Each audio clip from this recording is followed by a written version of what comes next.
Share market में लगातार गिरावट का सिलसिला मंगलवार यानी 19 नवंबर को टूट गया। हालांकि सेशन के आखिरी घंटे में भारी उतार चढ़ाव भी देखने को मिला।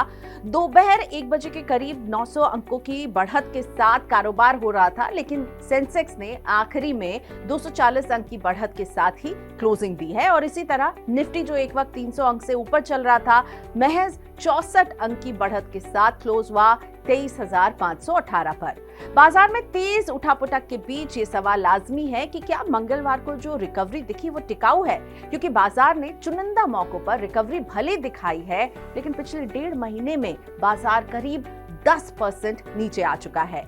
भारतीय शेयर बाजार में हालिया गिरावट की वजह से बेंचमार्क इंडेक्स निफ्टी 50 और उसमें शामिल आधे शेयर सोमवार को अपने 200 दिन के मूविंग एवरेज यानी 200 डीएमए से नीचे कारोबार कर रहे थे। ये एक अहम टेक्निकल पैरामीटर है जो निवेशकों के लिए एक तरह से चेतावनी का संकेत होता है कि आने वाले वक्त में और ज्यादा परेशानी हो सकती है। सोमवार को इंट्राडे के दौरान निफ्टी ने 23,350 का लो छुआ, जबकि इसका 200 दिन का मूविंग एवरेज जो है वो 23,560 के स्तर पर था।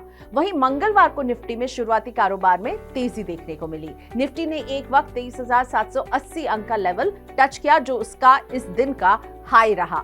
हालांकि बाद में हाई से 262 अंकों की कमजोरी आई और 23,518 पर बंद हुआ। इस गिरावट की वजह से बढ़त के बावजूद निफ्टी एक बार फिर अपने 200 डीएमए से नीचे आ गया है। Trending.com के मुताबिक निफ्टी का 200 डीएमए 23,564 पर है।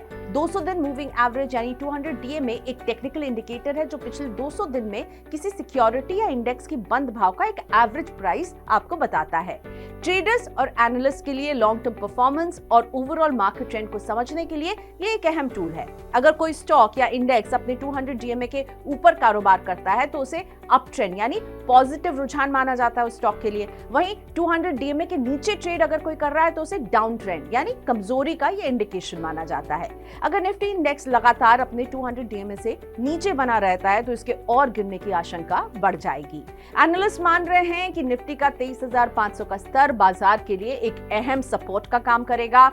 अगर इंडेक्स 23,500 के लेवल के ऊपर बना रहता है तो 23,800 और 24,000 के स्तर तक जा सकता है। हालांकि अगर ये सपोर्ट लेवल टूटता है तो निफ्टी के 23,200 से 23,300 तक फिसलने की आशंका भी है। निफ्टी 50 इंडेक्स में Reliance industries, Adani enterprises, Bajaj auto, Bajaj Finserv, Titan, Maruti, Tata Motors, hero Motors, L&T, Hindustan Unilever और एनटीपीसी जैसे अहम शेयर शामिल हैं। घरेलू शेयर बाजार में वैसे गिरावट का ये दौर करीब 1.5 महीने से जारी है और इसके लिए मुख्य तौर पर 2 वजह हैं। एक तो अर्निंग सीजन कमजोर रहा, यानी कंपनियों के जो तिमाही नतीजे रहे वो काफी वीक हैं, और दूसरी तरफ विदेशी निवेशकों की बिकवाली भी कहीं ना कहीं जिम्मेदार है बाजार के इस डाउनफॉल के लिए। विदेशी निवेशक अक्टूबर और नवंबर से अब तक इक्विटी से 1,20,000 करोड़ रुपए से ज्यादा पैसा निकाल चुके हैं। ताजा आंकड़ों के मुताबिक एफपीआईज ने 19 नवंबर को इक्विटी से शुद्ध रूप से 3,411 करोड़ से ज्यादा पैसे की बिकवाली की, जबकि घरेलू निवेशकों ने इस दौरान 2,783 करोड़ रुपए की खरीदारी की है। घरेलू संस्थागत निवेशक यानी डीआईआईज की लगातार खरीदारी बाजार को कुछ हद तक संभालने का काम कर रही है।